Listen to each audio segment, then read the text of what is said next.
آپ ولیوں کے برابر والے درجے میں نہیں پہنچ سکتے. یہ بات ہے، آپ بھی کوئی نئی بات نہیں ہے اور میں کوئی نئی بات کر بھی نہیں سکتا. کیوں؟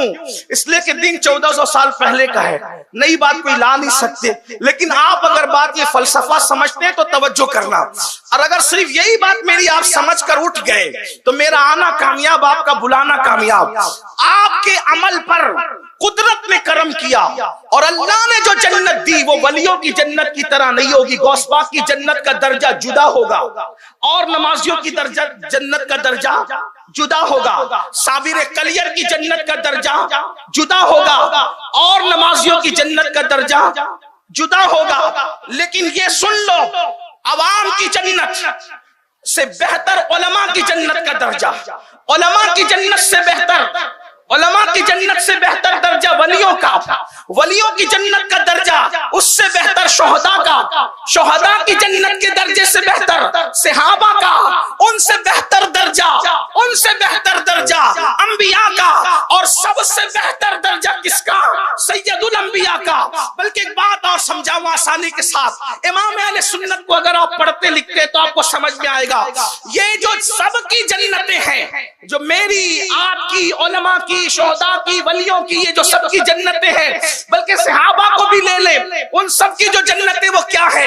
تو امام اہل سنت اس جنت کا ذکر کرتے کہتے ہیں وہ خلد جس میں اترے گی ابرار کی برات، وہ خلد جس میں اترے گی ابرار کی برات. ابرار کہتے ہیں نیک لوگوں کو، وہ خلد، خلد کہتے ہیں جنت کو، وہ خلد جس میں اترے گی ابرار کی برات، وہ خلد جس میں اترے گی ابرار کی برات. ادنا نچھاور، اعلیٰ نہیں، ادنا نچھاور، ادنا نچھاور اس میرے دولہا کے سر کی ہے. یعنی جس میں جنتی نیک لوگوں کی برات اترے گی، وہ جنت کون سی ہے؟ وہ میرے نبی کے سر کا اتارا ہوا صدقہ ہے. کیا ہے جنت؟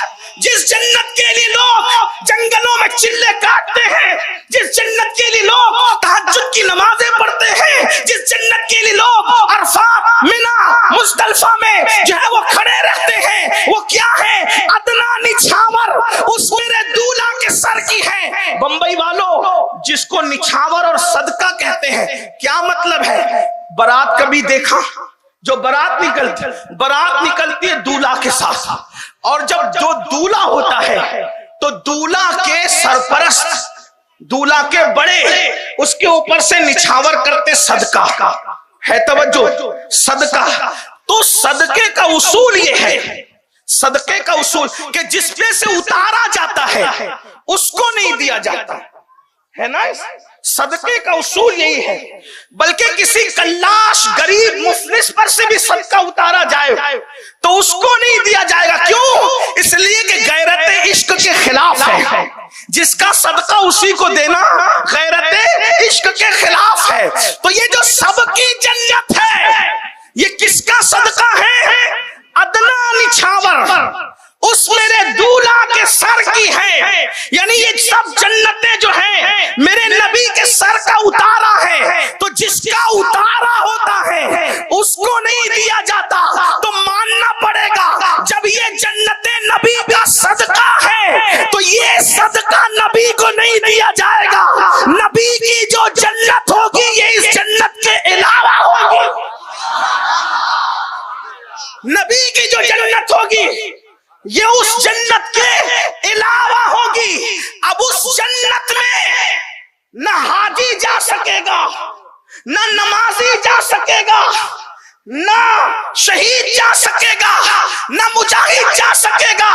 اگر نماز کی بنیاد پہ کوئی نبی کی جنت میں جانا چاہے انٹری نہیں ہوگی. روزے کی بنیاد پہ نبی کی جنت میں جانا چاہے داخلہ ممنوع ہوگا. کیوں؟ اس لیے کہ جس کی اوقات اور حیثیت نہیں اس درجے میں جانے کی وہ جا نہیں سکتا. نماز پڑھ کے تمہیں اپنے درجے کی ملے گی، علماء کے درجے کی نہیں ملے گی. تو نبی تو دور کی بات ہے، سید الانبیاء تو دور کی بات ہے. لیکن بمبئی کے مسلمانوں سن لو، اللہ اکبر، بہت بڑی بات کہہ رہا ہوں مگر حدیث کی روشنی میں کہہ رہا ہوں. واللہ اپنے عمل کی بنیاد پر آپ علماء اولیاء اور صحابہ کی جنت میں نہیں جا سکتے، لیکن رسول اللہ نے ایک عمل ایسا بتا دیا ہے کہ نبی کے ساتھ جنت میں رہنا ملے گا، نبی کے درجے میں جنت میں رہنا ملے گا۔ وہ عمل کیا ہے؟ ترمذی شریف کی حدیث ہے، آقا فرماتے ہیں جو مجھ سے اور میری اہل بیت سے سچے دل سے محبت کرے گا تو جنت کے جس درجے میں میں محمد رہوں گا اسی درجے میں اہل بیت سے محبت کرنے والے۔